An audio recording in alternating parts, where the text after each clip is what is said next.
ತಮ್ಮ ಗುಂಡಿ ತಾವೇ ತೋಡಿಕೊಂಡ್ರ ಟ್ರಂಪ್. ಒಳಗಿನ ಸತ್ಯವನ್ನ ಬಹಿರಂಗಪಡಿಸಿದ ಮಾಜಿ ಸಿಐಎ ಮುಖ್ಯಸ್ಥ. ಇರಾನ್ ವಿರುದ್ಧ ನಡೀತಾ ಇರುವ ಯುದ್ಧದಲ್ಲಿ ಅಮೆರಿಕ ಅಧ್ಯಕ್ಷ ಡೊನಾಲ್ಡ್ ಟ್ರಂಪ್ ದೇಶೀಯ ಮತ್ತು ಅಂತಾರಾಷ್ಟ್ರೀಯ ಒತ್ತಡದ ನಡುವೆ ಸಿಲುಕಿದ್ದಾರೆ. ಈ ಯುದ್ಧವು ತ್ವರಿತವಾಗಿ ಮುಗಿಯುವುದು ಎಂದು ಆಶಿಸಿದ್ದ ಟ್ರಂಪ್ ಈಗ ಎರಡು ದೊಡ್ಡ ಪ್ರಶ್ನೆಗಳನ್ನು ಎದುರಿಸ್ತಾ ಇದ್ದಾರೆ. ಯುದ್ಧವನ್ನ ಹೆಚ್ಚಿಸಬೇಕೇ ಅಥವಾ ಹಿಮ್ಮೆಟ್ಟಬೇಕೇ ಎಂಬ ಪ್ರಶ್ನೆ ಅವರ ಮುಂದಿದೆ.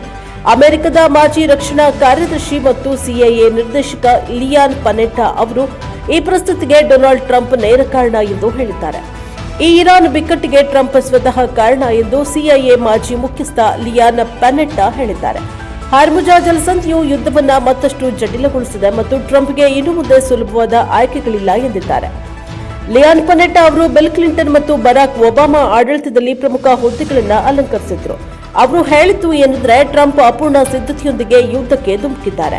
ಇರಾನ್ ಜೊತೆ ಯುದ್ಧಕ್ಕೆ ಹೋದರೆ ಹಾರ್ಮುಜಾ ಜಲಸಂಧಿಯು ಅತಿದೊಡ್ಡ ದುರ್ಬಲತೆಯಾಗಬಹುದು ಎಂಬುದು ರಾಕೆಟ್ ವಿಜ್ಞಾನವಲ್ಲ ಎಂದು ಅವರು ತೀಕ್ಷ್ಣವಾಗಿ ಹೇಳಿದ್ದಾರೆ. ಟ್ರಂಪ್ ಆಡಳಿತ ಈ ಬೆದರಿಕೆಯನ್ನ ನಿರ್ಲಕ್ಷಿಸಿದೆ ಅಥವಾ ಯುದ್ಧ ಬೇಗ ಮುಗಿಯುತ್ತದೆ ಎಂದು ಭಾವಿಸಿದೆ, ಆದರೆ ವಾಸ್ತವವು ವಿರುದ್ಧವಾಗಿ ಪರಿಣಮಿಸಿದೆ ಎಂದಿದ್ದಾರೆ.